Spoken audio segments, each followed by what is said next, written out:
संभाजीनगरमध्ये स्वागत. आणि हो, छत्रपती संभाजीनगरच असं आवर्जून म्हणावंसं वाटतंय. अर्थात आता सरांनी उल्लेख केला त्याप्रमाणे खूप प्रश्न आहेत विकासाच्या संदर्भातले आमच्या मनामध्ये. जाणून घ्यायचं आहे, इतक्या मोठ्या प्रमाणात औद्योगिक विकास ज्या नगरीमध्ये होतो आहे तिथे स्वतः सीएम साहेब काय सांगणार याविषयीची उत्सुकता आहे. पण सर कसं आहे, मराठवाड्यातलं जेवण हे थोडं तिखट असतं. पहिल्या घासाला ठसका लागला पाहिजे असा तिखटपणा जेवणामध्ये असतो. तर त्यामुळे थोडेसे आमच्या मनातले आम्हाला जरा अवघड वाटणारे प्रश्नही विचारण्याचं आम्ही धाडस आज निश्चितपणे करणार आहोत. तर त्या दृष्टीने पहिलाच प्रश्न मला असा विचारावासा वाटतो की सध्या देशामध्ये शहरांची नावं बदलणं हे इतक्या मोठ्या प्रमाणामध्ये घडताना आम्ही पाहतो आहोत, ज्याची सुरुवात उत्तर प्रदेशामध्ये झालेली आम्ही पाहिली आणि आता ती लाट महाराष्ट्रापर्यंत येऊन पोहोचलेली आहे. छत्रपती संभाजीनगर असेल, अहिल्यानगर असेल, धाराशिव असेल. तर हे जे बदल असे होत आहेत, तर या मागचं नेमकं कारण काय? पहिल्यांदा तर मला या गोष्टीचा खरोखर आनंद आहे की छत्रपती संभाजीनगरचा महापौर हा पहिल्यांदा आपण निवडणार आहोत. यापूर्वी औरंगाबादचा महापौर होता, आता छत्रपती संभाजीनगरचा महापौर असणार आहे. आणि तुम्ही जो विषय सांगितला, आपल्या देशाच्या प्रधानमंत्री महोदयांनी आपल्याला जी पंचसूत्री दिली, त्या पंचसूत्रीमध्ये गुलामगिरीच्या सर्व निशाणा आपल्याला पुसायचे. आपण इतिहास पुसत नाहीये, पण इतिहासातनं ज्या ठिकाणी गुलामगिरीची जाणीव होते त्या ठिकाणी मात्र तो इतिहास आपण जो खरा आहे तो या ठिकाणी मांडला पाहिजे. आणि म्हणूनच देशामध्ये अनेक शहरं, म्हणजे आपल्याला माहिती आहे की अलाहाबादचं प्रयागराज झालं. आता अलाहाबाद काही शतकं होतं, त्याच्या आधी हजारो वर्ष त्याचं नाव प्रयागराज होतं. तीर्थराज प्रयाग त्याला म्हणायचे.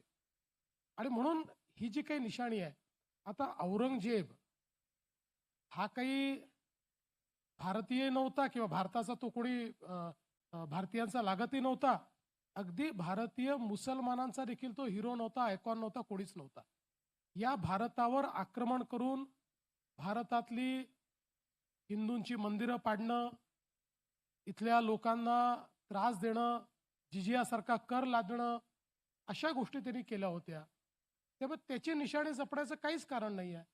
आणि म्हणूनच या शहराचं नाव ज्यांनी खऱ्या अर्थानं, बघा, छत्रपती संभाजीराजे जे होते ना, यांचं जे बलिदान आहे त्या बलिदानाचा असर असा होता की जो औरंगजेब छत्रपती शिवाजी महाराज आपल्यातनं गेल्यानंतर या विचारांनी इथे आला होता राजधानी बनवून की आता मराठ्यांना संपवून टाकेल, हिंदवी स्वराज संपून जाईल. पण त्या हिंदवी स्वराज्याचं तेज हे छत्रपती संभाजी महाराजांनी असं जीवित ठेवलं की औरंगजेबाची कबर इथे तयार झाली, पण हिंदवी साम्राज्य या ठिकाणी संपलं नाही. आणि म्हणून याचं नाव छत्रपती संभाजीनगरच तेच आहे आणि तेच राहील.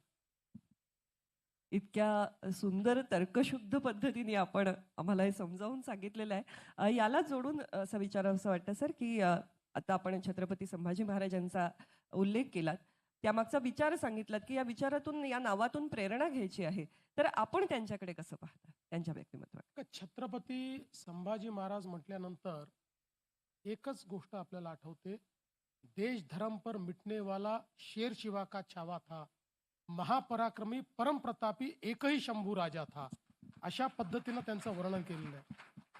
आणि इतिहासाने छत्रपती संभाजी राजांवर खूप अन्याय केला, कारण तो इतिहास मुघलांनी लिहिला, तो भारतीयांनी लिहिला नाही.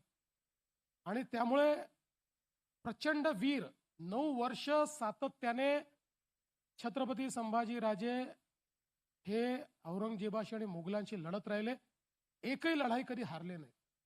प्रचंड प्रतिभावान, 11 भाषांचं त्यांना ज्ञान होतं. त्यांनी लिहिलेली नाटकं, त्यांनी लिहिलेलं वाङ्मय हे कुठल्याही मोठ्या कवीला किंवा एखाद्या साहित्य क्षेत्रातल्या साहित्यिकाला लाजवेल अशा प्रकारचं साहित्य त्यांनी निर्माण केलं होतं. संस्कृतचं त्यांचं पांडित्य हे वेगळ्या प्रकारचं होतं. त्यामुळे अशा पद्धतीनं एक जो राजा की ज्याने 9 वर्ष औरंगजेबाला झुंजवत ठेवलं, आणि त्यानंतर आपल्याला माहिती आहे की मग तराराणी असतील, सगळा इतिहास आपल्याला माहिती आहे की शेवटी औरंगजेबाचं स्वप्न पूर्ण झालं नाही, इथे त्याची कबर खोदली गेली आणि त्यानंतर मोगली साम्राज्याचा आपण पूर्णपणे नाश केला. तर मला असं वाटतं की याच्यामध्ये छत्रपती शिवाजी महाराजांनंतर सर्वात जास्त जर कोणी या स्वराज्याची ज्योत पेटवली असेल तर ते छत्रपती संभाजीराजे होते. म्हणजे कधी कधी आता त्याला सुदैव म्हणावं की दुर्दैव म्हणावं समजत नाही, पण आता एक चित्रपट त्यांच्यावर आल्यानंतर अनेकांना त्यांचा इतिहास कळला. तोही पूर्ण इतिहास नाही आहे, याच्यापेक्षा खूप दैदिप्यमान अशा प्रकारचा त्यांचा इतिहास आहे आणि तो इतिहास निश्चितपणे शेवटच्या माणसापर्यंत पोहोचलाच पाहिजे.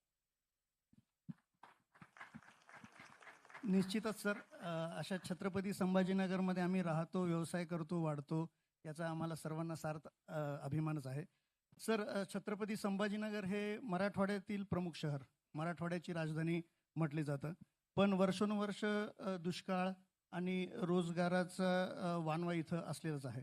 आपण मुख्यमंत्री झाल्यावर मराठवाड्याकडे आणि ह्या शहराकडे कसे पाहतात? मुळामध्ये बघा, मी विदर्भातनं येतो आणि वर्षानुवर्ष विदर्भ आणि मराठवाड्याच्या मागासलेपणाबद्दल लढणाऱ्यांपैकी आम्ही होतो. आपण बघा, 99 पासनं महाराष्ट्राच्या विधानसभेमध्ये जेव्हा मागास भागाची लढाई सुरू केली त्यावेळेस केवळ विदर्भ नाही तर विदर्भासोबत मराठवाड्याचा विषय देखील मी मांडायचो. आणि म्हणून जे काही दुःख होतं ते दुःख दोघांचे सारखं होतं, ते समजून घेतलं होतं. आणि म्हणूनच पहिल्या टर्मला जेव्हा मुख्यमंत्री म्हणून काम करण्याची संधी मिळाली त्यावेळी दिल्ली मुंबई इंडस्ट्रियल कॉरिडॉर हा ज्यावेळेस घोषित झाला आणि त्याचं काम सुरू झालं, सगळ्यात वेगानं DMICचं काम हे आपण महाराष्ट्रामध्ये छत्रपती संभाजीनगरमध्ये केलं. आणि ऑरिक सिटी, जे आपल्या माननीय प्रधानमंत्री मोदयांचं स्वप्न होतं, की ऑरिक सिटी आपण देशातली पहिली इंटिग्रेटेड इंडस्ट्रियल टाउनशिप ही ऑरिक सिटीच्या रूपानं तयार केली.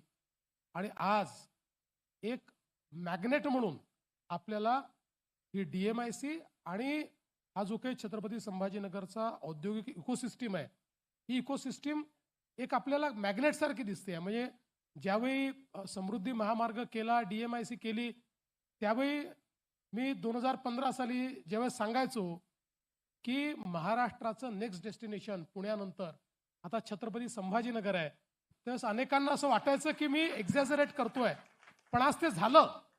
आज EV कॅपिटल छत्रपती संभाजीनगर झालं. त्यामुळे मला असं वाटतं की ती जी वाटचाल आहे ती वाटचाल आज मोठ्या वेगानं पुढे जाते. आणि मी तुम्हाला सांगतो, आमची तर टॅगलाईन आहे, महाराष्ट्र आता थांबणार नाही. पण तुम्हाला सांगतो, छत्रपती संभाजीनगरी आता थांबणार नाही. निश्चित सर. निश्चित सर. सर, छत्रपती संभाजीनगरमध्ये उद्योग येतातच आहे, जसं आता आपण सांगितलं. पण आम्हा तरुण पिढीला हे जाणून घेण्यास आनंद होईल की अजून अशा कोणत्या कंपन्या आहेत ज्या येऊ घातल्या आहेत सर?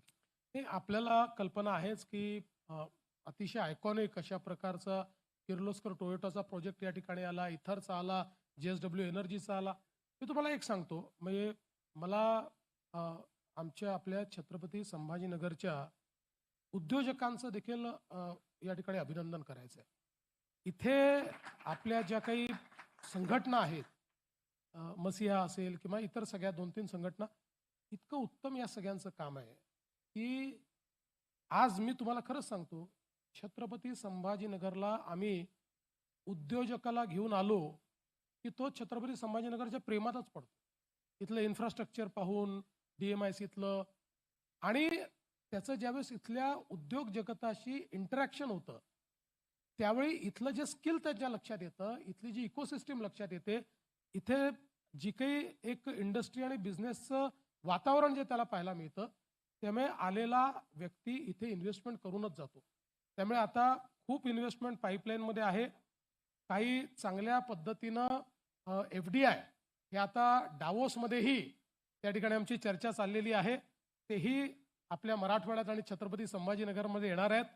काही सस्पेन्स राहू द्या, तो डावोसमधनं आल्यावर सांगतो. निश्चित सर. धन्यवाद सर.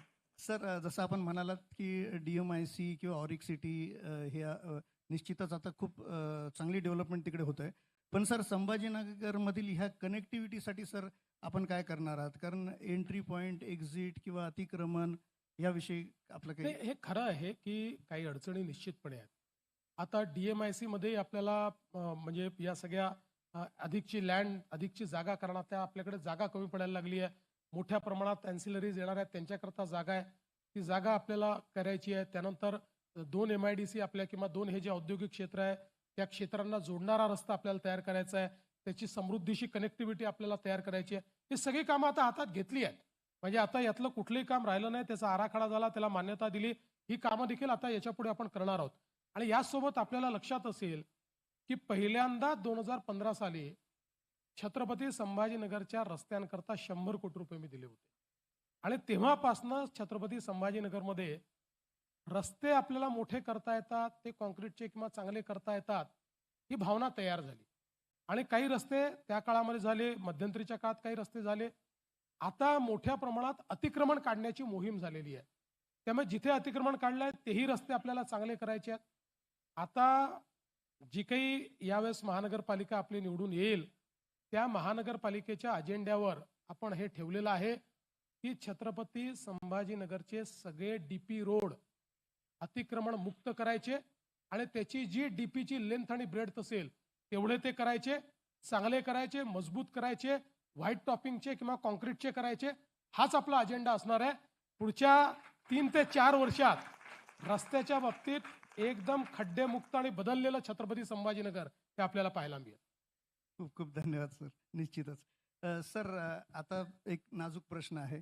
प्रत्येकाच्या घराघरातील, मनामनातील आणि प्रत्येक स्वयंपाकघरातील प्रश्न आहे सर, की संभाजीनगरमध्ये जी गाजली ती आपली पाणी पुरवठा योजना. माननीय खासदार भागवत कराड साहेबांनी केंद्रातून निधी आणला होता.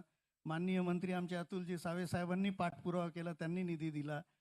तरी अजून पाण्याचा काही मार्ग लागत नाहीये. आत्ताच आमचे जिल्हाध्यक्ष शितोळे साहेबांना काही लोकांनी तेच प्रश्न विचारले. घागर मोर्चे येतात याच्याविषयी सर. बघा, पहिल्यांदा तर आपल्या सगळ्यांकरता ही गुड न्यूज आहे की आजच या योजनेच्या पंपचं यशस्वी टेस्टिंग आपण केलेलं आहे. आजच केलं आहे.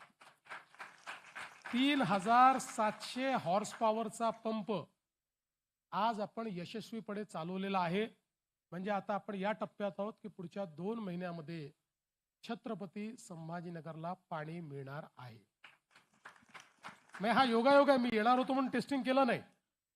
हा योगायोग आहे. आपला पायगुण आहे असं म्हणू शकू.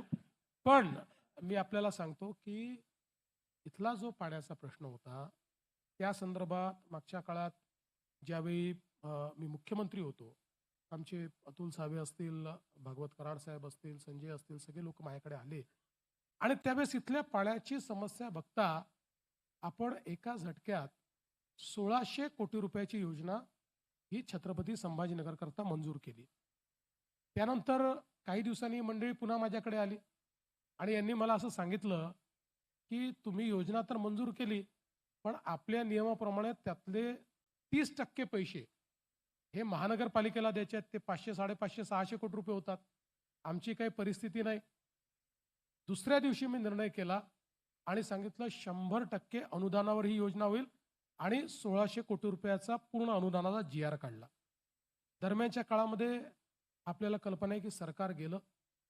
नवीन सरकार आल्यानंतर उद्धवजींच्या सरकारने निर्णय केला, आमचा GR बदलला आणि सांगितलं की पुन्हा हे 30% पैसे जे आहेत हे महानगरपालिकेने उभे करावे. आणि त्यामुळे त्याचा सगळा खोळंबा झाला. पुन्हा 22 मध्ये आम्ही आलो, लगेच ही मंडळी आली, आम्ही त्याला चालना दिली, त्याचं काम सुरू केलं. तोपर्यंत अडचण अशी झाली होती, कॉस्टही वाढली होती, एरियाही वाढला होता. त्यामुळे आता ही योजना 1600 कोटीच्या ऐवजी 2700 कोटीची झाली. पण मला मोदीजींचे आणि कराड साहेबांच्या सगळ्यांचं या ठिकाणी अभिनंदन करायचं, आभार मानायचे आहेत की मोदीजींनी अमृतसारखी योजना आणल्यामुळे आपल्याला केंद्र सरकारकडनंही 1000 कोटी रुपये त्यात मिळाले आणि त्यामुळे 1700 कोटी इकडचे आणि 1000 कोटी तिकडचे असे 2700 कोटी. आणि मग हा जो काही हिस्सा भरायचा होता याकरता राज्य सरकारच्या वतीनं, कारण 2700 कोटी झाल्याबरोबर त्याच्या 30% प्रश्न निर्माण झाला. तेही पैसे आम्ही उभे करून दिले, त्याला आम्ही कर्ज काढलं, त्याच्याकरता आम्ही गॅरंटी दिली. आता सगळे पैसे मिळाले. पहिल्या टप्प्याचं मागच्या काळात येऊन मी उद्घाटन केलं. आता आजच अंतिम टप्प्याचं टेस्टिंग झालेलं आहे. त्यामुळे आता छत्रपती संभाजीनगरच्या प्रत्येक भागामध्ये त्या ठिकाणी शुद्ध पिण्याचं पाणी रोज प्रत्येकाच्या घरामध्ये येण्याचा मार्ग आम्ही मोकळा केलाय. नव्हे तर जो वाढता भाग आहे, म्हणजे सातारा देवळाई सारखा देखील जो भाग आहे, याही भागामध्ये आता पाणी पुरवठा करण्याकरता आपण योजना करून पाईपलाईन टाकणं सुरू केलेलं आहे. तिथल्याही टाक्या आपण तयार केलेल्या आहेत. त्यामुळे आता छत्रपती संभाजीनगरचा सगळा भाग हा पाणीमय करायचा, अशा पद्धतीनं आपलं काम आता मार्गी लागलेलं आहे. सर, समोर बसलेल्या सगळ्या गृहिणींचे चेहरे किती सुखावलेले आहेत हे आपण आता पडद्यावरती पाहिलं असेल. तर त्या सगळ्यांच्या वतीने तुमचे मनपूर्वक आभार. खूप खूप आभार.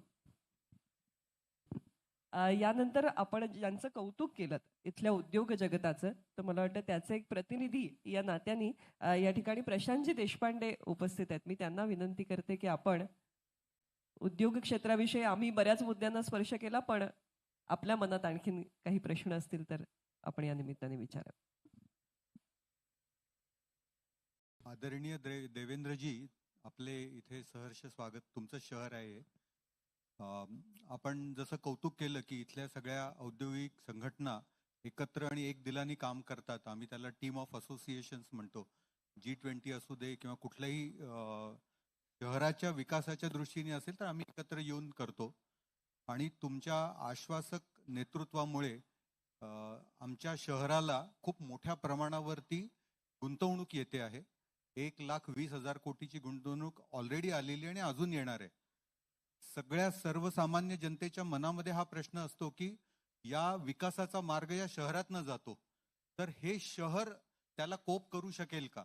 आणि ते कोप करण्यासाठी रस्ते, पाणी, वीज पुरवठा, नंतर ग्राउंड, शाळा, कॉलेजेस या सगळ्या आघाड्यांवरती आपण केलं तरच हे, नाहीतर हे शहर त्या विकासाच्या याच्या खाली कोलमडण्याची शक्यता आहे. तर त्याच्याबद्दल आपलं काय? नाही, मला अगदी मी तुमच्या मताशी सहमत आहे की हा सगळा औद्योगिक विकास आहे, त्याच्यासोबत आपल्याला अर्बन इन्फ्रास्ट्रक्चर देखील तयार करावं लागेल. आणि म्हणूनच पिण्याच्या पाण्याच्या योजना असतील, सिवरेजच्या योजना असतील, रस्त्यांच्या योजना असतील. बघा, सगळ्यात महत्त्वाचा फरक काय आहे की जवळपास 70 वर्ष आपल्या देशामध्ये एक संकल्पना होती की भारत गावात राहतो, त्यामुळे गावाचा विकास म्हणजे भारताचा विकास. ते योग्यही होतं, पण त्याच वेळी भारतामध्ये शहरं आहेत याचा कोणी विचार नाही केला, शहरांच्या विकासाचा विचार नाही केला. तुम्ही बघा, अन्न, वस्त्र, निवारा, शिक्षण, आरोग्य, रोजगार याकरता लोक शहरात आले, शहराची लोकसंख्या वाढली, पण कुठल्या योजनाच नव्हत्या. त्यामुळे आलेल्या लोकांचं अतिक्रमण झालं, झोपडपट्ट्या तयार झाल्या, पिण्याच्या पाण्याच्या समस्या, घनकचऱ्याच्या समस्या, नाल्या वाहू लागल्या, त्यातनं विष्ठा, मैला सगळा वाहू लागला. अशा अनेक गोष्टी आपण पाहिल्या. 2014 साली मोदीजी आल्यानंतर मोदीजींनी सांगितलं की देशाचा 65% GDP हा शहरात तयार होतो. त्यामुळे ही जी शहरं आहेत या शहरांना विकासाचं केंद्र केलं पाहिजे, शहराचं इन्फ्रास्ट्रक्चर डेव्हलप केलं पाहिजे, शहरात राहणारा गरीब, मध्यमवर्गीय याच्या जीवनात परिवर्तन केलं पाहिजे. आणि म्हणून पहिल्यांदा मोदीजींनी आपल्या देशामध्ये स्मार्ट सिटीची योजना, अमृत शहरांची योजना, त्यासोबत स्वच्छ भारत शहरी मिशन, प्रधानमंत्री आवास योजना शहरी मिशन, असे अनेक मिशन सुरू केले की ज्या मिशनमधनं हजारो कोटी रुपये आपल्याला मिळाले. आता तुम्ही बघा, नॉर्मली छत्रपती संभाजीनगर सारख्या शहराला 200-300 कोटी रुपये मिळत नव्हते. एका झटक्यात 2700 कोटी का मिळाले? कारण 1000 कोटी रुपये अमृत शहरांच्या योजनेतनं छत्रपती संभाजी, आपल्या एकट्या महाराष्ट्राला मोदीजींनी शहराच्या इन्फ्रास्ट्रक्चरच्या विकासाकरता जवळजवळ त्या ठिकाणी 50,000 कोटी रुपये दिले. आणि म्हणून खूप मोठ्या प्रमाणात आपली शहरं बदलत आहेत. आणि आपल्याला एक गोष्ट सांगतो की एकीकडे आपण इन्फ्रास्ट्रक्चरचा विकास करतो आहोत, पण त्याच वेळी जोपर्यंत शहरांची आर्थिक ग्रोथ होत नाही तोपर्यंत इन्फ्रास्ट्रक्चरचा विकास कोपअप करता येत नाही. आता त्या चक्रातनं संभाजीनगर बाहेर येत आहे. आर्थिक विकासातनं एक शहराची कॅपेबिलिटी, महानगरपालिकेची कॅपेबिलिटी तयार होते, तिथे पेईंग अशा प्रकारची पॉप्युलेशन तयार होते, त्यातनं त्या ठिकाणी महानगरपालिकेजवळ थोडा पैसा येतो किंवा कर्ज घेण्याची क्षमता तयार होते. आणि त्यातनं पुढचा विकास होतो. तर आता जे जुनं व्हिशियस सायकल होतं त्यातनं बाहेर निघून व्हर्च्युअस सायकलमध्ये आता संभाजीनगर चाललाय. या औद्योगिक विकासामुळे मी आपल्याला सांगतो केवळ उद्योगाचा विकास होणार नाही, हे शहरही अतिशय चांगलं शहर होईल. वा, निश्चितपणे म्हणजे एकंदरीतच सगळ्याच शहरांचा नियोजनबद्ध विकास पुढच्या काळामध्ये आपल्याला पाहता येणार आणि छत्रपती संभाजीनगर त्यातलं एक ठळक उदाहरण असेल. मला याला जोडून एक माझा अनुभव आपल्यासमोर मांडावासा वाटतो. एक कलाकार म्हणून आम्ही नेहमी उत्सुक असतो छत्रपती संभाजीनगरमध्ये यायला, कारण इथल्या रसिकांची दाद इतकी सुंदर मिळते. पण इथे यायचं म्हणजे मुंबई पुण्यावरून येताना 2-2 दिवस काढायला लागतात आणि ती थोडीशी अडचण असते. तर आता समृद्धी महामार्ग झाल्यानंतर खूप चित्र बदललंय. अलीकडे आम्हाला जेव्हा कार्यक्रमासाठी फोन येतो तर आम्ही विचारतो की समृद्धीने येता येणार आहे का, तर लगेच पसंती देता येते, कारण एका दिवसात कार्यक्रम करून परत नाही शक्य होतं. तर या गोष्टीसाठी म्हणजे आम्हाला तुमचं आभारही मानायचे आहेत. आणि एक प्रश्न आहे की हे जे विजन आहे की समृद्धी महामार्गासारखा महामार्ग असावा, हे कधी नेमकी ही कल्पना तुमच्या मनात आली? Is it one of your dream project असं म्हणता येईल? Yes, of course it's one of my dream project. मी समृद्धी महामार्गाची संकल्पना पहिल्यांदा 2001 साली महाराष्ट्राच्या विधानसभेत मांडली. आणि त्यावेळेस मी असं म्हटलं होतं की आपल्याला नागपूरपासनं मुंबईपर्यंत एक कम्युनिकेशन सुपर एक्सप्रेसवे तयार केला पाहिजे. कारण मुंबईची पोर्ट कनेक्टिव्हिटी जी आहे त्याचा जो आर्थिक लाभ आहे हा यापूर्वी पुण्याला मिळाला, तो MMR क्षेत्राला मिळाला, काही प्रमाणात नाशिकला मिळाला, त्याच्या पलीकडे पाहिजे त्या प्रमाणात तो मिळू शकलेला नाही. पण आपण जर ही कनेक्टिव्हिटी तयार केली, आणि 2001चा काळ जो आहे आपल्याला माहिती आहे की तो IT चा काळ होता, आणि म्हणून मी त्याला कम्युनिकेशन सुपर एक्सप्रेसवे म्हटलं होतं की त्याच्यामध्ये मी म्हटलं फायबर ऑप्टिक टाकून त्याला आपण स्मार्ट रोड तयार करून सगळं त्या रोडवरची इकोसिस्टीम ही आपण स्मार्ट इकोसिस्टीम तयार करू शकू. आणि म्हणून त्यावेळेस तो विषय मांडला होता. दुर्दैवाने तो त्यानंतर झाला नाही. जशी मला संधी मिळाली 2014ला, मी 14च्या शेवटी मुख्यमंत्री झालो, लगेच 2015 मध्ये मी ती संकल्पना मांडली की आपल्याला हा रस्ता करायचा आहे. संकल्पना मांडली तेव्हा लोक अनेक मला मूर्खात काढायचे की असा रस्ता होऊ शकतो का, एवढा महाग होऊ शकतो का. आणि मग मला अनेक सल्ले देखील आले, आहे त्या रस्त्याला नीट करा ना, कशाला तुम्हाला नवीन रस्ता पाहिजे. पण मी त्यावेळेस समजावून सांगितलं की ग्रीनफील्ड रोड जो असतो हा नवीन एरिया ओपन अप करत असतो. एक्झिस्टिंग रोडवर लँड ॲक्विजिशन करणं फार कठीण असतं. लँडचे भाव देखील खूप मोठ्या प्रमाणात असतात. त्या ठिकाणी साईडला काही ना काही कन्स्ट्रक्शन झालं असतं, त्यामुळे ते फार कठीण असतं. ग्रीनफील्ड रोड हा खऱ्या अर्थानं एक अर्थव्यवस्थेला ओपन अप करणारा असतो. आणि म्हणून जेव्हा समृद्धी करायला बसलो त्यावेळी पहिलं काम काही केलं असेल तर नागपूरपासनं मुंबईपर्यंत सरळ रेष ओढली आणि आमच्या अधिकाऱ्यांना सांगितलं मला सरळ रस्ता पाहिजे, कुठेही या ठिकाणी हा फिरून जाणार नाही असा रस्ता आपल्याला तयार करायचा आहे. आणि मग त्या संदर्भातलं प्लॅनिंग आम्ही करत गेलो. लँड ॲक्विजिशनचा एक प्रश्न होता खूप मोठा. लोकांना असं वाटायचं की लँड ॲक्विजिशन आपल्याकडे 10-10 वर्ष होत नाही. पण मी असं सांगितलं की या ग्रीनफील्ड रोड करता लोक आपल्याला जागा देतील, आपण हा प्रयत्न केला पाहिजे की त्यांना जागेचा उत्तम मोबदला दिला पाहिजे. आपल्याला कल्पना असेल, याच छत्रपती संभाजीनगरमध्ये येऊन त्या ठिकाणी उद्धव ठाकरेजींनी, शरद पवार साहेबांनी सभा घेऊन समृद्धीला 1 इंच जागा देऊ नका म्हणून सांगितलं. अनेक गावांमध्ये ते गेले. मी निर्णय केला की त्या जमिनीची जी किंमत आहे त्याच्या 5 पट किंमत आम्ही देऊ आणि थेट त्या ठिकाणी खरेदी करू. आणि त्याकरता पैसा उभा केला. पहिल्यांदा मी जे आमच्याकडच्या कॅशरिच अशा प्रकारच्या ज्या एजन्सीज होत्या, सिडको असेल तिथनं 500 कोटी घेतले, MIDCतनं 500 कोटी घेतले, MMRDAतनं 500 कोटी रुपये असं उधार घेतले. त्यांना सांगितलं तुम्हाला परत करू. आणि या ठिकाणी हे पैसे देणं सुरू केल्याबरोबर ज्या गावामध्ये माननीय उद्धव ठाकरे साहेबांनी सभा घेऊन त्या ठिकाणी सांगितलं होतं की तुम्ही जागा देऊ नका, एका दिवसात त्या अख्ख्या गावाने समृद्धी महामार्गाकरता सगळी जमीन दिली. आणि that was a game changer. 9 महिन्यामध्ये 800 किलोमीटरच्या ग्रीनफील्ड रोडची सगळी जमीन ॲक्वायर झाली. 4 वर्षामध्ये आम्ही तो रस्ता त्या ठिकाणी कंप्लीट केला. नंतर थोडं सरकार गेल्यावर काही अडचणी आल्या होत्या, परत सरकार आलं, त्याही अडचणी दूर केल्या. आणि आता समृद्धी महामार्ग हा असा एक महामार्ग झालाय की सगळ्यांना त्या महामार्गाशी जोडायचं आहे. म्हणूनच मी आता त्या ठिकाणी समृद्धी महामार्गावरनं JNPT पर्यंत तर आता आपण जाऊ शकतो, कारण आपला आता नवीन जो त्या ठिकाणी थोडासा भाग राहिला तो झाला की ती पोर्ट कनेक्टिव्हिटी होईल. आता नाशिकपासून समृद्धी महामार्गावरनं जे नवीन वाढवण बंदर आपण करतोय, जे महाराष्ट्राचं सगळ्यात मोठं गेम चेंजर आणि देशाचं गेम चेंजर बंदर असणार आहे, त्याला डायरेक्ट कनेक्टिव्हिटी आपण करतोय. म्हणजे नाशिकच्या समृद्धी महामार्गापासून 1 तासामध्ये आपण वाढवण बंदराला जाऊ शकू अशा प्रकारची कनेक्टिव्हिटी करतोय. म्हणजे याचा अर्थ असा आहे की आता पुढच्या काळामध्ये आपल्या छत्रपती संभाजीनगराला 2 मोठे पोर्ट त्या ठिकाणी राहतील. एक JNPT पोर्ट राहील आणि दुसरं वाढवण बंदर राहील. आपण आता सांगत असताना लक्षात आलं, अनेकदा काय होतं, आमचा प्रवास सुखकर झाला ही एकच बाजू आमच्या समोर येते, पण त्याचा एकंदर उद्योगावरती, विकासावरती कसा परिणाम होतोय. म्हणून याला जोडून एक प्रश्न विचारावासा वाटतो. जेव्हा आम्ही छत्रपती संभाजीनगर विमानतळावरती उतरतो तेव्हा इतकं अद्ययावत, इतकं सुंदर विमानतळ आहे की ते डोमेस्टिक एअरपोर्ट आहे असं वाटत नाही. तर ते इंटरनॅशनल एअरपोर्ट होणार का?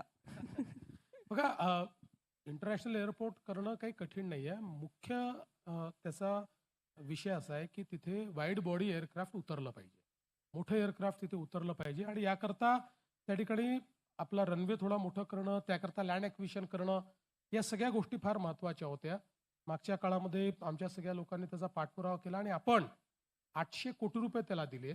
आता त्याचं ॲक्विजिशन मला असं वाटतं अंतिम टप्प्यामध्ये आहे. ते झाल्यानंतर आपण त्या ठिकाणी जो काही रनवे आहे त्या रनवेचं एक्सपान्शन करू. एकदा या ठिकाणी मोठे एअरक्राफ्ट जे आहेत ते उतरायची व्यवस्था झाली तर छत्रपती संभाजीनगर हे फार स्ट्रॅटेजिक आहे. त्यामुळे मला असं वाटतं की मग याला, आणि नुसतं इंटरनॅशनल घोषित करून चालत नाही ना, परदेशातनं विमानं देखील उतरली पाहिजेत. तसं इंटरनॅशनल एअरपोर्टच आहे, पण परदेशातनं विमानं देखील उतरली पाहिजेत. मला असं वाटतं की आता ज्या प्रकारचे उद्योग या ठिकाणी आहेत, जसं पुण्याचं काय झालं बघा, पुण्यामध्ये उद्योगांमुळे पुण्यात जवळपास, म्हणजे तुम्हाला सांगतो की एक्सपॅट्सची एक पुणे हे हॉटबेड तयार झालं. म्हणजे अनेक लोक, आता जर्मन लोक म्हणतात की आमचं दुसरं घरच पुणे आहे, फ्रेंच लोक म्हणतात आमचं दुसरं घरच पुणे आहे. तर अशा पद्धतीनं पुण्याच्या एअरपोर्टवर आम्हाला आज 30 देशातनं मागणी आहे की आम्हाला तिथे डायरेक्ट फ्लाईट पाहिजे, पण आम्ही तिथे जागा देऊ शकत नाही, म्हणून पुण्याला नवीन एअरपोर्ट बांधतोय. त्यामुळे ही जी औद्योगिक इकोसिस्टम एकदा तयार झाली की तुम्ही बघा, या ठिकाणी ही मागणी निश्चितपणे सुरू होईल. वेगवेगळ्या देशातनं एअर फ्लाईट देखील या ठिकाणी येते. आपण भविष्याविषयी बोलतो आहोत, इतकं आशादायक चित्र आहे. पण भविष्य हे शेवटी तरुण पिढीच्या हातात असतं आणि तरुण पिढी ते पुढे घडवणार असते. तर त्या दृष्टीने तुम्ही तरुण पिढीकडे कसं पाहता? खास करून मराठवाड्यातला जो तरुण आहे, छत्रपती संभाजीनगरमधला तरुण आहे, आणि त्याला जोडून एक विषय फक्त तुमच्यासमोर मांडावा असं वाटतो की क्रीडा क्षेत्र. आज भारत खूप उत्तम कामगिरी करतो आहे क्रीडा क्षेत्रामध्ये. तर त्या दृष्टीने महाराष्ट्रातल्या, मराठवाड्यातल्या तरुणांसाठी काही योजना आहेत का? काही विचार केला? नाही, निश्चितपणे योजना आहेत. क्रीडा क्षेत्रावर आपला खूप भर आहे. आपण हे ठरवलेलं आहे की छत्रपती संभाजीनगरमध्ये आपलं गरवारे स्टेडियम जे आहे ते आपल्याला अतिशय आधुनिक त्या ठिकाणी करायचं आहे आणि छत्रपती संभाजीनगरमध्ये स्पोर्ट्स युनिव्हर्सिटी आपल्याला तयार करायची आहे. ते आमच्या अजेंड्यावर आहे. ही स्पोर्ट्स युनिव्हर्सिटी जी आहे तिच्या माध्यमातनं, कारण आता स्पोर्ट्स हे प्रोफेशनल झालंय, आता नुसतं ते ॲमेच्युअर राहिलेलं नाही आहे. त्याच्यामुळे स्पोर्ट्सचा अर्थ केवळ स्पोर्ट्स म्हणजे खेळणं होत नाही. आता त्याच्यासोबत न्यूट्रिशन आहे, त्याच्यासोबत फिजिओथेरपी आहे, त्याच्यासोबत वेगवेगळ्या पद्धतीचं ट्रेनिंग आहे, या सगळ्या गोष्टी. आणि आता केवळ तो खेळ राहिलेला नाही, ती एक प्रोफेशन असल्यामुळे त्यातनं मोठ्या प्रमाणात रोजगाराची निर्मिती देखील होते. आज एका खेळाडूसोबत 4 प्रकारचे लोक तुम्हाला ठेवावे लागतात, तेव्हा तो आंतरराष्ट्रीय खेळाडू होतो. त्यामुळे त्याचं ट्रेनिंग देखील आपल्या स्पोर्ट्स युनिव्हर्सिटीतनं दिलं गेलं पाहिजे, हा देखील आपला प्रयत्न आहे. आणि मी तुम्हाला एक सांगतो की मला छत्रपती संभाजीनगरमध्ये आणि मराठवाड्यात खूप एंटरप्राइझिंग लोक मिळतात. अनेकांना म्हणजे माहिती नाही, पण जी स्टार्टअप इकोसिस्टम आहे ती खूप चांगली आहे छत्रपती संभाजीनगरमध्ये. मोठ्या प्रमाणात इथे स्टार्टअप होतं, इथे इन्क्युबेशन होतं. आणि अगदी ज्यावेळेस AI आला, त्या AIच्या म्हणजे आजपासून 5-6 वर्षापूर्वी देखील ज्यावेळी AIच्या संदर्भातलं एक आपल्याकडे ॲडव्हेंट होत होतं किंवा AI पुढे जात होता, त्यावेळी जागतिक स्तरावर AI मध्ये काम करणारी कंपनी छत्रपती संभाजीनगरमध्ये होती. ती अनेकांना माहिती नव्हती. म्हणजे ज्यावेळेस त्यांनी माझ्यापुढे प्रेझेंटेशन केलं आणि मला सांगितलं, मी त्यांना विचारलं तुम्ही बेस्ट कुठे आहात? ते म्हणाले आम्ही जगातलं सगळं काम करतोय पण छत्रपती संभाजीनगरमधनं करतोय. त्यामुळे ही जी काही एक मला असं वाटतं ह्युमन रिसोर्स जो आहे हा ह्युमन रिसोर्स टॅप करणं आणि म्हणून आता आपली जी नवीन स्टार्टअप पॉलिसी आपण तयार केलेली आहे या स्टार्टअप पॉलिसीमध्ये छत्रपती संभाजीनगर सारख्या आपल्या या शहरांमध्ये आपण मोठ्या प्रमाणात इन्क्युबेशनची व्यवस्था उभी करतो, इन्क्युबेशन सेंटर्स उभे करतो आणि त्याच्यासोबत आपण या ठिकाणी फंड ऑफ फंड तयार केलेला आहे की ज्या फंड ऑफ फंडच्या माध्यमातून अशा प्रकारे जे स्टार्टअप आहेत त्यांना कमर्शियली वायबल करून मार्केटेबल करून त्यांना ज्यावेळेस एक्सपांड करायचं आहे तर त्यांना त्या फंड ऑफ फंडच्या माध्यमातून आपण पैसे देत आहोत आणि प्रत्येक विभाग म्हणजे विभागात म्हणजे आता हा मराठवाडा विभाग आहे, मराठवाडा विभागामध्ये 50 कोटी रुपये आम्ही या फंड ऑफ फंडमध्ये ठेवलेले आहेत की आमची ही जी तरुणाई आहे जी स्टार्टअप इकोसिस्टीममध्ये काम करते त्यांना त्याच्या माध्यमातून पैसे देऊन त्यांना कमर्शियली वायबल करण्याचं काम आम्ही करणार. सर पुढील प्रश्न जो माझा आहे ॲक्च्युली प्रशांत देशपांडे साहेबांनी त्याच्यातला बरेचसे अंश त्यांच्या याच्यात आलेले आहेत. सर जसं आता आपण म्हटले की इंडस्ट्रीयल ग्रोथ शहराची होणारच आहे, वाढतेच आहे, लाखो लोक येत्या काही काळामध्ये शहरात येतील. खरंच आपलं शहर आज तयार आहे का या सगळ्या इन्फ्रास्ट्रक्चरसाठी? सर प्रत्येक शहरात जागा जमीन व घरांचे प्रश्न हे असतातच आहेतच आणि तसंच संभाजीनगरमध्ये पण आहे सर. तर संभाजीनगरमध्ये आता बिडकीन किंवा आजूबाजूची जी गावं आहेत त्यांची डेव्हलपमेंट असेल, संभाजीनगर महानगर प्रदेश विकास प्राधिकरण म्हणजे CSMRDA जे आहे किंवा गुंठेवारीद्वारे बाकीच्या घरांचं नियमितीकरण असेल, याच्यासाठी सर आपला व्ह्यू कसा आहे? निश्चितपणे हा अतिशय महत्त्वाचा मुद्दा आहे आणि म्हणून मागच्या काळामध्ये सिडकोचे प्लॉट फ्री होल्ड करणं असेल किंवा आपला जो गुंठेवारीचे जे त्या ठिकाणी आपण 20 रुपये घ्यायचो ते 2.5 रुपये करण्याचं काम आपण केलं.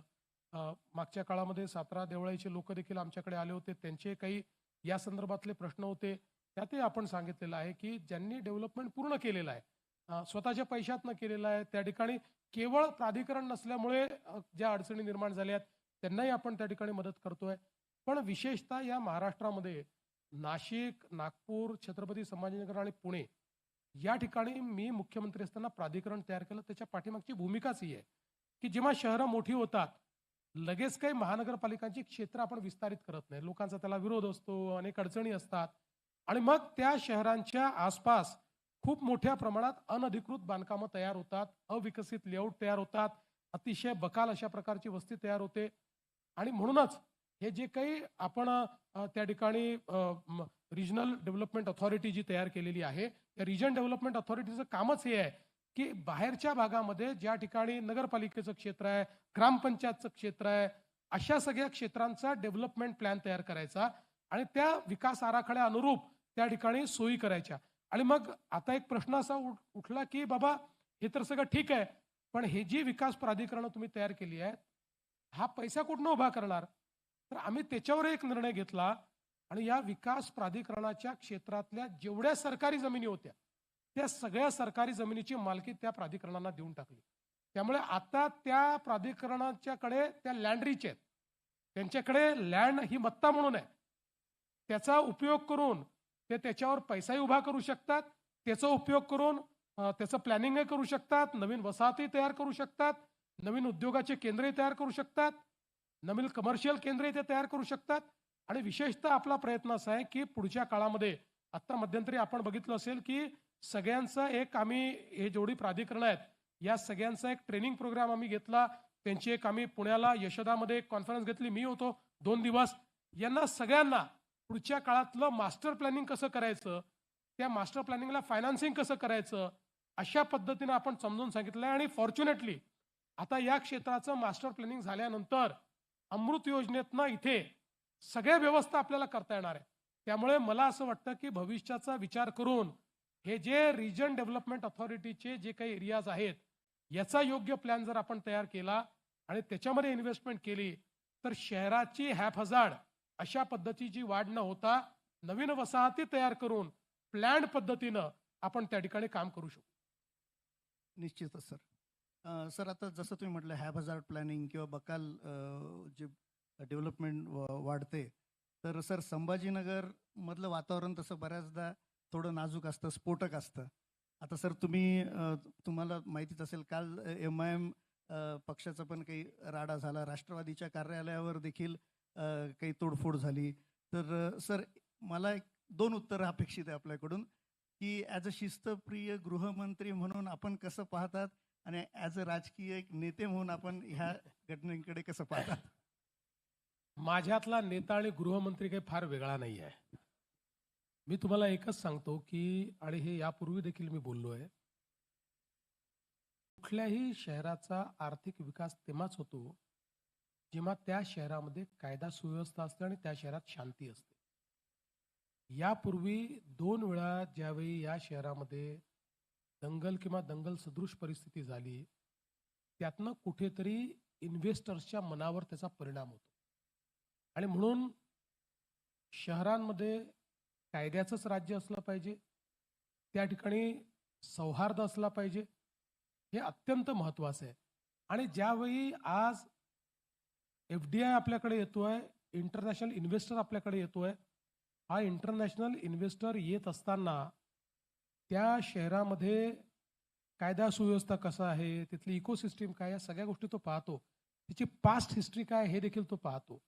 त्यामुळे मला असं वाटतं की या सगळ्या गोष्टी, किंवा मध्यंतरीच्या काळात आम्ही काही लोकांवर कारवाई केली की जे MIDC मध्ये लोकांना ब्लॅकमेल करायचे, त्या ठिकाणी जाणीवपूर्वक अनरेस्ट उभे करायचे, या सगळ्या गोष्टींमुळे शहर मागे जातं.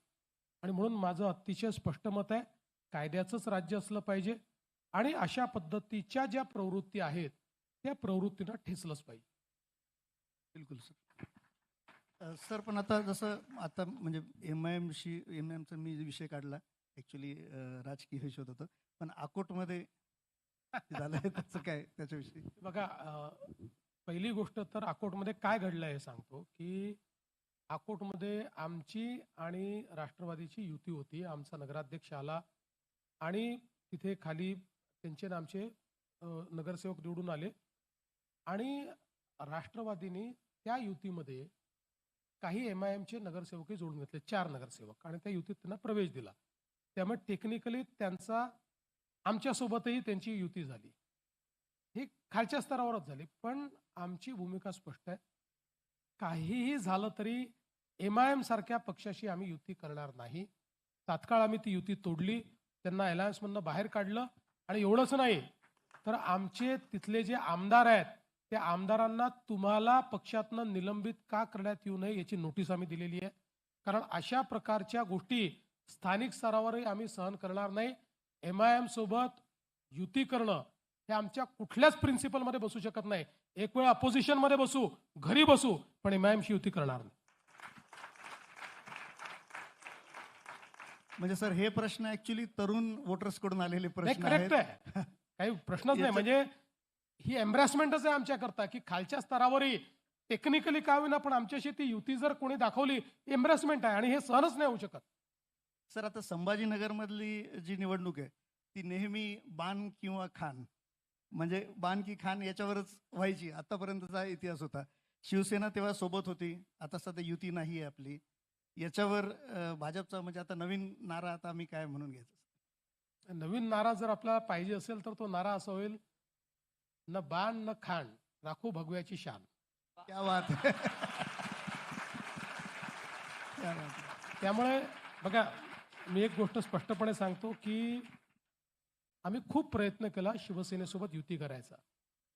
म्हणजे आमचे तर इथले नेते माझ्यापायी वैतागले की रोज ते एक प्रस्ताव द्यायचे, तिकडनं काहीतरी नवीन यायचं, ते वैतागायचे. मी त्यांना सांगायचो, नाही, प्रयत्न सोडायचा नाही, आपल्याला युती करायचीच आहे. दुर्दैवाने इथली शिवसेना ही थोडी स्प्लिट होती.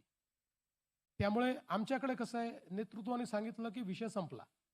इथे अनफॉर्च्युनेटली शिवसेनेमध्ये काही गट होते आणि त्यामुळे एकाने प्रस्ताव मान्य केला की दुसरा नेमका त्या प्रस्तावात काहीतरी काढायचा आणि सांगायचा, हे नाही, आम्हाला हे पाहिजे. असं 4-5 वेळा झाल्यानंतर मी प्रत्येक वेळी त्यांना सांगायचो की चला, त्यांनी म्हटलं नव्याने प्रस्तावावर म्हणजे आता मंत्री संजय शिरसाट जी आहेत त्यांच्याशी मी अनेक वेळा बोललो. त्यांनी मान्यता दिली अनेक वेळा की ठीक आहे, हे करून हे करा. मी यांना सांगायचो, चला हा वॉर्ड नाही, हा वॉर्ड देऊन टाका, चला सिटिंग असला तरी एक देऊन टाका. पण अल्टिमेटली दुर्दैवाने त्यांच्याकडे डिवायडेड हाऊस असल्यामुळे ते शेवटपर्यंत निर्णय करू शकले नाही आणि शेवटी त्यांनी रागारागात म्हणजे त्यांच्या आपापसातल्या भांडणात ती युती तोडून टाकली. युती संभाजीनगरमध्ये तुटण्याचं मला दुःख आहे. इथे तुटायला नको होती. पहिल्यांदाच आपण निवडणुकीला छत्रपती संभाजीनगर म्हणून जातोय आणि मी तर आमच्या लोकांनाही सांगितलं होतं की चला 4 जागा कमी लढायला मिळतील, काय फरक पडतोय. आपल्याला शेवटी एक लार्जर अशा प्रकारचा इंटरेस्ट पाहायला पाहिजे, पण दुर्दैवाने ती होऊ शकली नाही.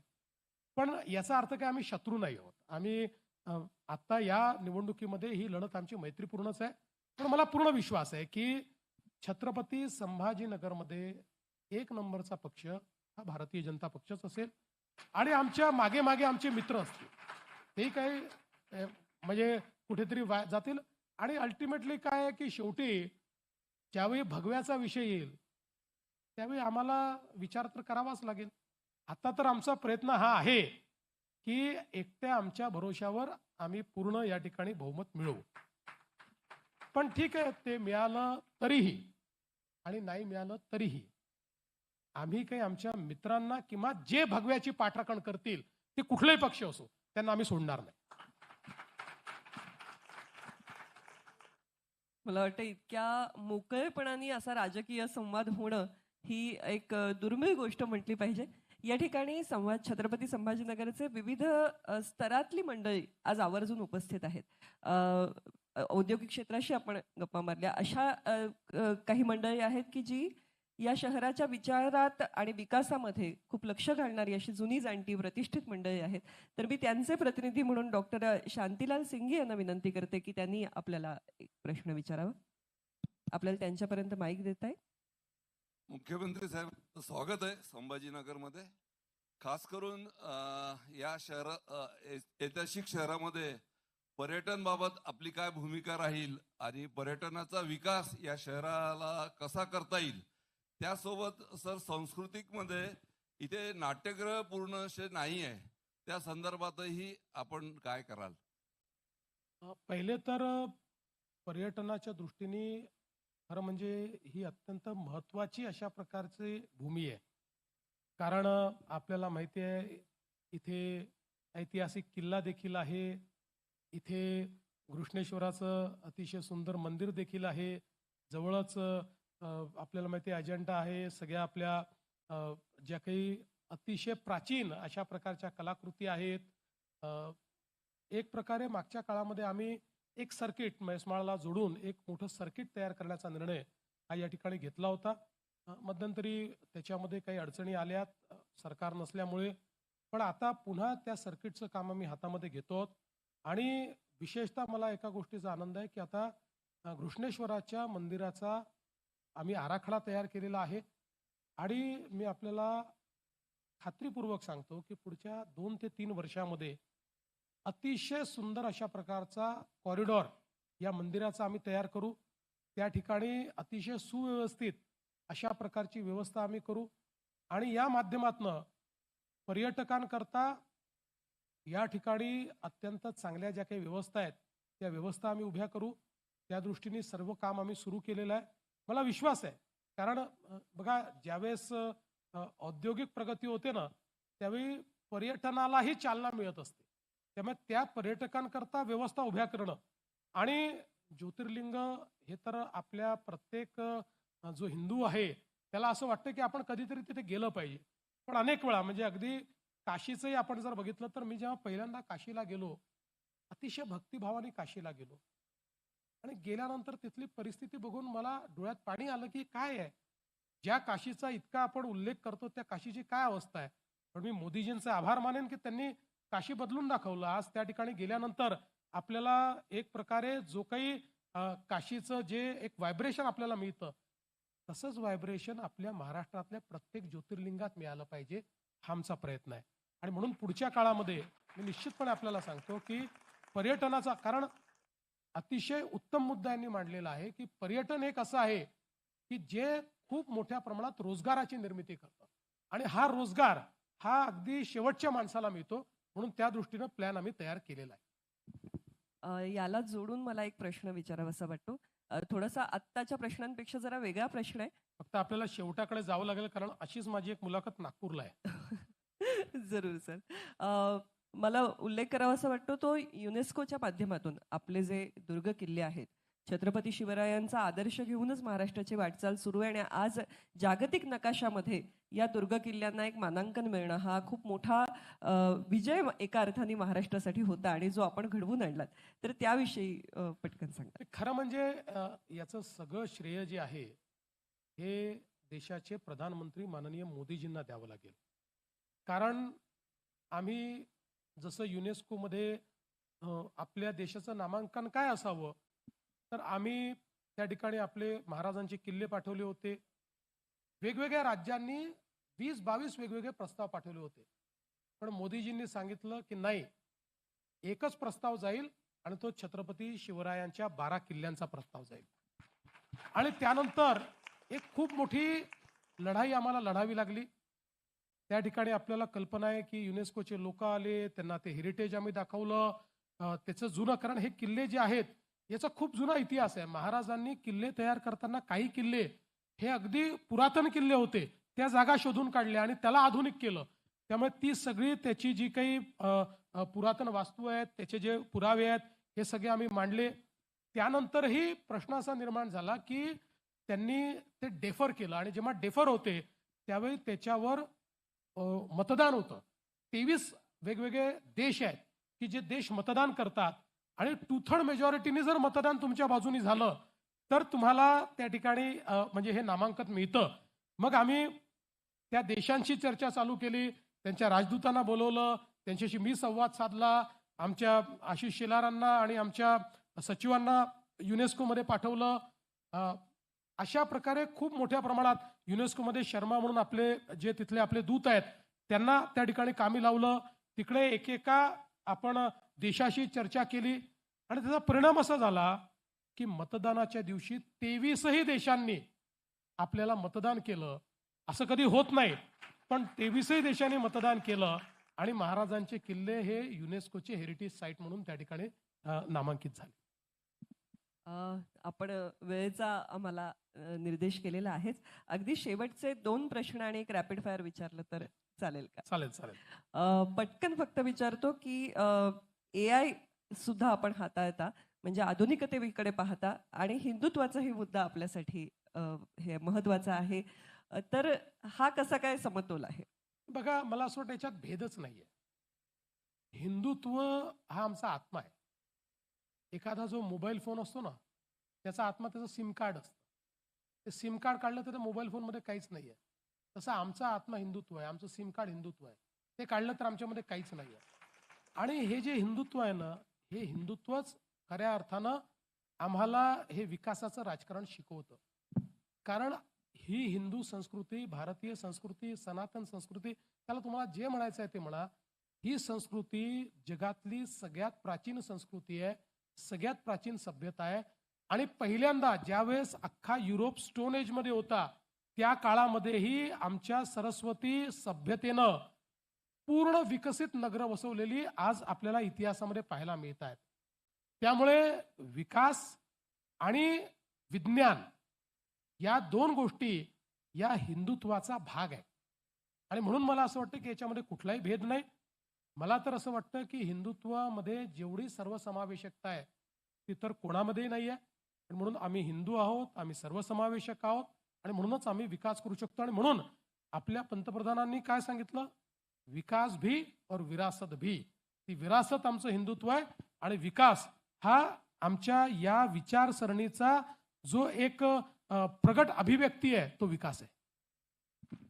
सर, वेळ कमी आपल्याकडे, पण सर छत्रपती संभाजीनगरच्या विकासाबाबत आपली संकल्पना काय असेल सर? मला असं वाटतं की संकल्पना तर मी चर्चेच्या दरम्यान मांडली आहे, पण मला असं वाटतं की एक व्हायब्रंट शहर म्हणून आपण याला विकसित करू शकतो. या शहरामध्ये खूप पोटेन्शियल आहे आणि भारतातलं म्हणजे महाराष्ट्रातलं नाही, भारतातलं एक प्रमुख शहर म्हणून पुढच्या काळामध्ये या छत्रपती संभाजीनगरला ओळखलं गेलं पाहिजे. आज तुम्ही बघा, भारतामध्ये आपण जेव्हा विचार करतो ते महाराष्ट्रामध्ये मुंबई, मुंबई, पुणे, नागपूर याचा प्रामुख्याने उल्लेख होतो. पण तीच पोटेन्शियल मुंबईसारखी आणि पुण्यासारखी ओळख मिळवण्याचं पोटेन्शियल हे छत्रपती संभाजीनगरमध्ये आहे. ते पोटेन्शियल मला या ठिकाणी खऱ्या अर्थानं प्रत्यक्षात आणायचं. बिलकुल सर. यानंतर अगदी 40 सेकंदामध्ये एक रॅपिड फायर आपण एकच करूया. माझ्या मनातला एक जस्ट आत्ता आलेला प्रश्न जरूर. सर. सर एक म्हणजे हायपोथेटिकल प्रश्न आहे.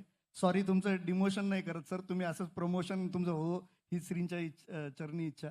सर डिमोशन तुमचं करायचं विचार अजिबात नाही, पण जर तुम्ही संभाजीनगरचे जर महापौर झालात तर काय? कालच मी माझ्या एका इंटरव्ह्यू मध्ये सांगितलं, मी नगरसेवक राहिलोय, महापौरही राहिलोय. महापौराचा आणि नगरसेवकाचा जॉब फार डिमांडिंग आहे.